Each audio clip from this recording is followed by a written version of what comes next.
Welcome AJ maths பயிற்சி 7.4 first சம்மு. இது ஒரு முக்கியமான 5 மார்க் தான். 12 சென்டிமீட்டர் ஆரமுள்ள ஒரு அலுமினிய கோளம் உருக்கப்பட்டு 8 சென்டிமீட்டர் ஆரமுள்ள உருளையாக மாற்றப்படுகிறது. உருளையின் உயரம் காண்க.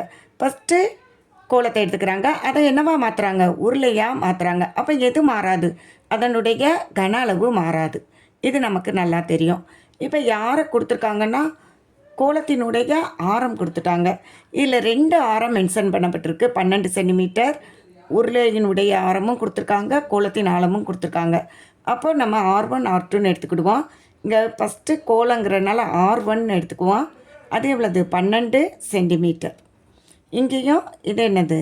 12 சென்டிமீட்டர். இதுதான் R1. ஓகேயா? R1 கொடுத்துட்டாங்க. அடுத்து R2வும் கொடுத்துட்டாங்க. இந்த உருளையினுடைய ஆரமும் கொடுத்துட்டாங்க. அது எவ்வளோ தான்? 8 சென்டிமீட்டர் R2. இங்கே R2 எவ்வளவு? 8 சென்டிமீட்டர் கொடுத்துட்டு நம்மகிட்ட என்ன கேட்டிருக்காங்கன்னா உருளையின் உயரம் என்ன. அப்போ ஹச் என்ன? ஏன்னா உருளையில் மட்டும்தான் உயரம் இருக்கும். இந்த உயரம் ஹச் இருக்கும். இதில் நமக்கு கோலத்தில் ஆரம் மட்டும்தான். இது நல்லா தெரியும்.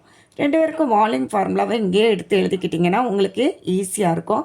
கோலத்தினுடைய கன அளவு ஃபார்முலா V = கோலத்துக்கு என்ன வரும்? 4/3/r³ கன அளவு. ஓகேயா? அதே நேரம் உருளைக்கு நமக்கு தெரியும் V = πr²h கன அளவு.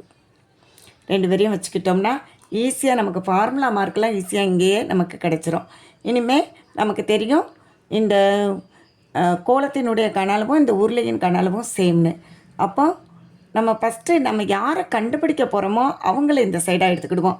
அப்போ உருளையின் கன அளவு உருளையின் கன அளவு எதுக்கு ஈக்குவலாக இருக்கும்? கோலத்தின் கன அளவுக்கு ஈக்குவலாக இருக்கும். கோலத்தின் கன அளவு ரெண்டும் ஈக்குவல்னு நமக்கு தெரியும். இப்போ 2 பேருக்கும் ஃபார்முலாவும் நமக்கு தெரியும், எழுதி வச்சுருக்கோம். இப்போ உருளையினுடைய R2² h நமக்கு இங்கே 4/3/r1³ அப்படின்னு கிடைக்கும். இப்போ பையும் சேமாக இருக்கிறனால அப்படியே கேன்சல் பண்ணிடுவோம். இங்கே R2 என்னன்னு இருக்குது? 8² 8 × 8ன்னு கூட போட்டுக்கிடுவோம். ஹச் தான் நம்ம கண்டுபிடிக்க போகிறோம். இங்கே என்ன இருக்குது? 4/3 அப்படியே இருக்கும். R யார்? 12 × 12 × 12 இல்லையா? இப்போ எனக்கு யார் மட்டும் தான் வேணும்? ஹச் மட்டும்தான் வேணும். அதனால் ஹச்சை மட்டும் ஒரு சைடு வச்சுட்டு மற்ற எல்லோரும் அடுத்த பக்கத்தில் கொண்டு போகிறேன். இங்கே 12 × 12 × 12 இருக்காங்க /8 × 8. ஓகே, அடித்து கொடுப்போமா? இது 2 டைம்ஸ் போட்டோம்னா இந்த 4 ஓடிடும். அடுத்து இது 6 டைம்ஸ் வரும். அப்போ இங்கே 3 அடிச்சிருவோமே 2. அடுத்து 4 டேபிள் போடுவோமா? அப்போ என்ன வரும்? 2 டைம்ஸ். இங்கே 3 டைம்ஸ். இது மறுபடியும் 2வும் கேன்சல் ஆயிரும். பேலன்ஸ் யார் தான் இருக்கா? 3 × 12 தான். அப்போ மல்டிப்ளை பண்ணி எழுதிடுவோமா? 3 2s are 6, 1 3s are 3. ஹச்சுங்கிறது யார்? 36 சென்டிமீட்டர். அழகாக ஆன்சர் கிடச்சிரும். இது ஒரு முக்கியமான